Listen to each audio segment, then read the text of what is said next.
Chinky, tama ba na magtipid ako sa aking negosyo? Yan ang pag-uusapan natin sa episode na ito. Ito mga ka-friendship may mga bagay na dapat tayong tipirin, di ba? Pero may mga bagay naman tayo dapat hindi tayo nagtitipid. Opo, oo. Like for example, sa pagnenegosyo po, hindi natin pwedeng tipirin ang quality ng produkto at serbisyo. Huwag tayong gagamit ng mga ingredients na hindi maganda. Di ba? Materials na ding masira. Bakit? Kasi nga, kung hindi maganda ang karanasan sa ng customer, babalik pa ba yan? Hindi na. Chichismis ka pa.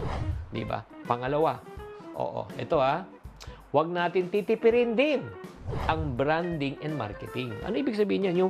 Yung pagpapaliwanag, yung pagpapakilala. Di kasi sa totoo lang, kung wala pong nakakaalam ng iyong produkto, kahit napakaganda ng produkto, walang bibili. Kaya kailangan po mag-market po kayo. Ang ibig sabihin ng marketing is pagpapakilala, awareness po.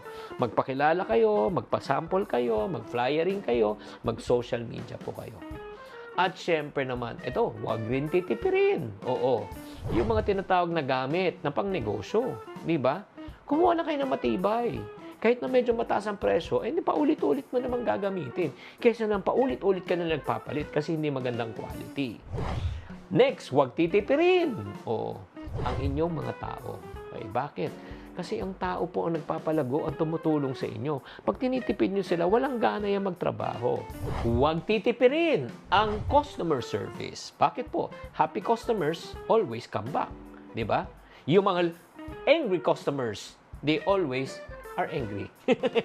Hindi. Alam mo kasi walang gastos kung maganda ang iyong customer service. Alam mo, maganda, pabalik-balik yan. Alam nyo ba, mas mataas pa ang presyo, mas mahal pa po ang paghanap ng bagong customer kaysa mag-retain na paulit-ulit. Huwag titipirin also, ito yung last. Yung tinatawag natin security. Security sa pagmamanage ng pera. Security also. Di ba? Yung sa pera, yung online security mo. Okay lang na magkaroon tayo ng mga CCTV, di ba? Para at least ma-monitor nyo at malaman nyo kung ano ba ang ginagawa ng inyong mga tao. Alam mo, ang wasto at wais na pagtitipid ay dapat ilagay natin sa tama. Magtipid tayo sa ating gastusin, di ba? Yung personal. Pero pagdating po sa pagpapalago ng negosyo, dapat matuto tayong mag-invest.